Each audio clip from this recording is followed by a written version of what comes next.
পূর্বের কথা মোতাবেক এখন থেকে পুরো দেশকে তুফানের হাতে তুলিয়া দেব।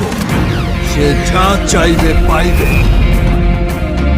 যা করিতে চাইবে করিবে। তাহাকে কোনো কিছুতেই বাধা দেয়ার এখতিয়ার কেউ রাখিতে পারিবে না।